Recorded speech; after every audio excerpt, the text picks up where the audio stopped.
सबसे पहले मैं अपना चैनल में आपको स्वागत करता हूँ। आपको भी स्वागत है। आपसे हम पूछना ये चाहते हैं सर, आज जो आप संघर्ष मोर्चा यहाँ पे हॉस्पिटल मोड़ में उपस्थित हैं और संघर्ष के साथ यहाँ पे उपस्थित हैं, आपसे हम ये पूछना चाहते हैं कि आने वाले समय में जिस प्रकार से हमें ताड़ना किया जा रहा है और जहाँ तक कि देख रहे हैं कि यूजीसी जो हटाने के लोग इस तरह से कर रहे हैं, तो मुझे ऐसा लगता है कि गरीब का नुकसान है या राजा का। देखिए, सवाल आपने बहुत अच्छा रखे हैं। नुकसान और लाभ का यहाँ बात नहीं है। यहाँ यूजीसी के बारे में समझने की ज़रूरत है। यूजीसी दोनों समाज को ज़रूरत है, क्योंकि दोनों समाज का जो स्टूडेंट है वो विश्वविद्यालय में पढ़ता है। तो इसलिए यूजीसी जो कानून जो है वो सारे समाज के स्टूडेंट पर लागू है। ये नहीं कि वो गलत कर रहा है तो उसके लिए कानून लाया गया अलग से, वो कर रहा है तो उसके लिए लागू नहीं किया गया है। इसीलिए सारे समाज पर लागू होगा। इसीलिए अगर जो विरोध कर रहे हैं तो पहले यूजीसी के बारे में पढ़ लें और तब वो विरोध करें कि ये कानून किसके लिए है और किसके लिए नहीं है। इसीलिए कानून जो विरोध कर रहे हैं उनसे मेरा गुजारिश है कि वो भी समर्थन करें, क्योंकि उनका भी बाल बच्चा उसी स्कूल कॉलेज में पढ़ता है और ओबीसी का शोषित वर्गों का बच्चा भी वही पढ़ता है। इसीलिए सबने जो है जो सब पर लागू होगा। इसीलिए उनसे गुजारिश है कि वो समर्थन में आए। आपका परिचय सर? रामदेव चौधरी, अति पिछड़ा दलित अल्पसंख्यक संघर्ष मोर्चा के राष्ट्रीय अध्यक्ष। धन्यवाद। सबसे पहले मैं अपना चैनल में आपको स्वागत करता हूँ। आप मुझे बताइए सर, यूजीसी क्या है और यूजीसी की लड़ाई आप क्यों लड़ रहे हैं? इसलिए लड़ रहे हैं, यूजीसी जो है आपका जो अनुसूचित जाति है, अनुसूचित जनजाति है, जो पिछड़ा जाति है, तो इन तमाम लोगों के बच्चों का जो है केंद्रीय महाविद्यालय में जो है उसका जो किसी तरह का पढ़ाई में भेदभाव न हो, उसको सहूलियत मिले। कोई आगे अग्रणी समाज के लोग जो स्वर्ण जाति के लोग हैं वो किसी तरह का वो उनको दबाए नहीं, सताए नहीं और वह भी शिक्षा उच्च शिक्षा हासिल करे। इसके लिए यूजीसी का निर्माण हमारे भारत के प्रधानमंत्री नरेंद्र दामोदर दास मोदी जी ने लाए और लागू करने की कोशिश की, लेकिन सुप्रीम कोर्ट में मामला दायर हमारे समाज के, हमारे अग्रणी भाई ही, जिसे बड़े भाई भी बोल सकते हैं, हमेशा से बड़ा भाई छोटा भाई को दबाने का कोशिश किया। इतिहास गवाह है, जैसे पृथ्वीराज चौहान ने जयचंद को दबाया तो भारत गुलाम हो गया, वैसा स्थिति न हो। हम बहुजन लोग देश के लिए कुर्बानी देते हैं, सेना पर हमारा भाई बंधु कुर्बान होता है, देश को रक्षा करता है, और जब अधिकार लेने की बात आता है तो हमको वंचित किया जाता है।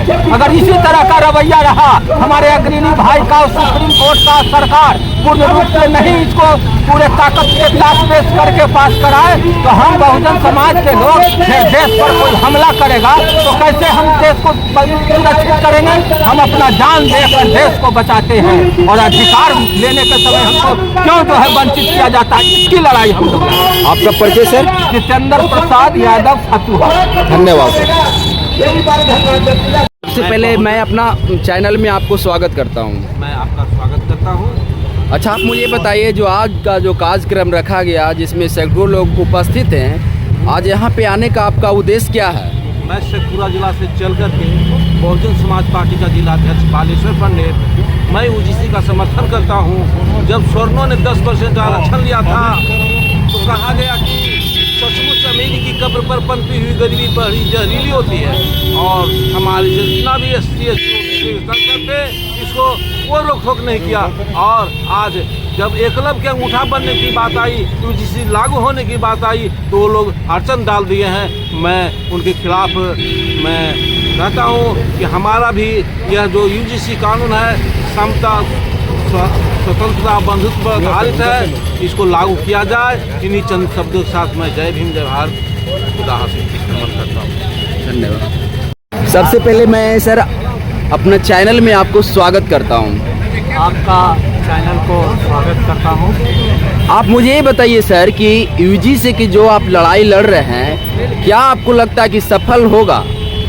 सफल तो होगा, इसलिए सफल होगा कि हमारी मांग जायज़ है, हमारी जो मांग है वो जायज़ है, इसके लेकर के सफल होगा। और जो कॉलेज यूनिवर्सिटी में जो SC ST और OBC के साथ वर्षों से शोषण होते रहा है, इसी को अंकुश लगाने के लिए नया कानून बनाया गया कि ताकि ऐसा शोषण नहीं हो। इसी लेकर के हम लोग सफल कराएंगे और इसके लिए हम लोग लड़ाई भी लड़ेंगे।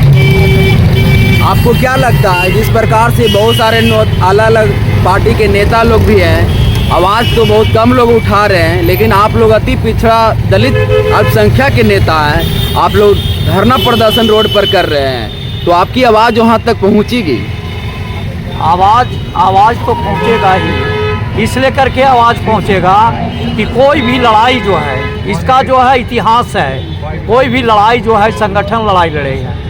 और पार्टी के लोग जो है, पार्टी के लोग तो अपना सिर्फ कुर्सी बचाने में लगे हुए हैं। वो लड़ाई क्यों लड़ेंगे वो सारे लोग जानते हैं। हमारे बहुजन के लीडर भी है वहाँ, बहुजन के लीडर MLA मंत्री भी हैं, विधायक भी हैं, लेकिन वो लड़ाई नहीं लड़ पाते हैं।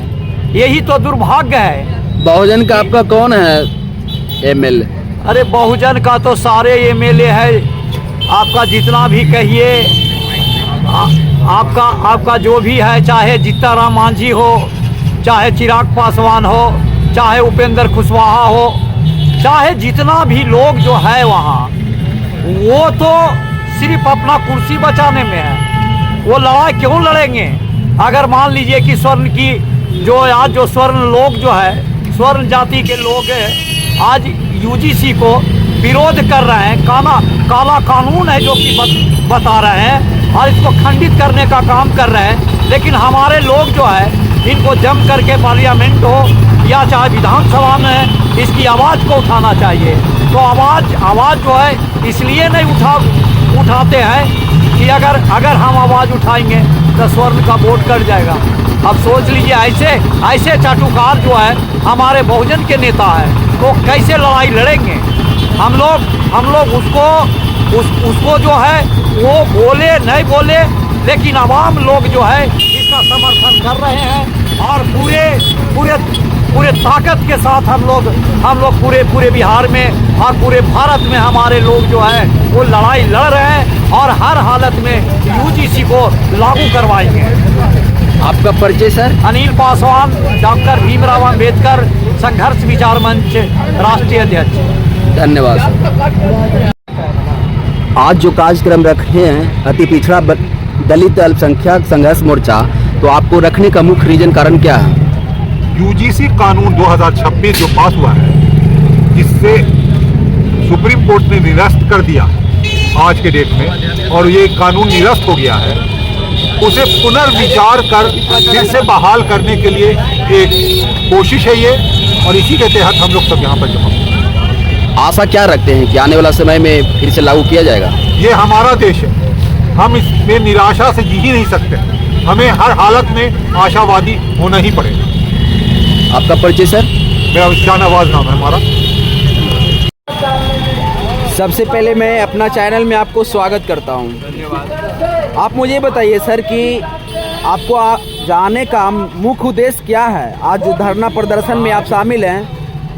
आज के धरना का जो मुख्य उद्देश्य है कि UGC के द्वारा 13 जनवरी 2026 को एक कानून लागू किया गया, जिसमें दलितों पिछड़ों का जो डिस्क्रिमिनेशन होता था उस पर रोक लगाने का कानून था। अब उस कानून के विरोध में सवर्ण लोग उतर गए। सुप्रीम कोर्ट है जो कि कानून को स्थगित भी कर दिया, जबकि सुप्रीम कोर्ट के आदेश निर्देश पर ही ये कानून बनाया गया था UGC के द्वारा।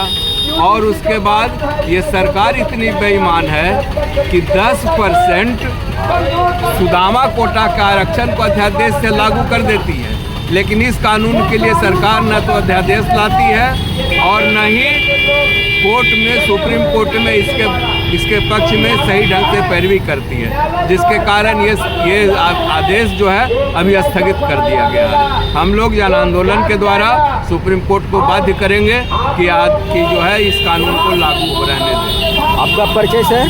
मेरा नाम कमलेश कुमार कमल, नेता CPIM, जिला संयोजक अध्यक्ष। धन्यवाद सर। सबसे पहले मैं अपना चैनल में आपको स्वागत करता हूँ। आपसे ये पूछना चाहते हैं सर, UGC क्या है? UGC शिक्षा में जो हम लोग के भागीदारी मिलना है, और उसमें है कि जब प्रधानमंत्री ने लागू किया, और जब लागू किया तो उसके विरोध में जो 15% के लोग हैं वो है कि विरोध करने लगे, और सोची समझी साझ एक तरफ देने की बात किया और फिर छीनने की भी बात किया। सुप्रीम कोर्ट तो उन्हीं का है, और जो हमारा हक मिलना था उसको हक को है कि सुप्रीम कोर्ट ने निरस्त कर दिया, और उसी के खिलाफ में हम यहाँ बैठे हुए हैं कि हमारा जो हक है वो हक जो पढ़ने लिखने का हक था वह है कि हक मिलना चाहिए और नहीं दिया है। उसी के विरोध में हम आज लोग यहाँ पर हम बैठे हुए हैं, और जब तक लागू नहीं होगा तब तक है कि हम लोग है कि आंदोलन अनवरत करते रहेंगे। रामजतन यादव, पटना जिला। धन्यवाद सर।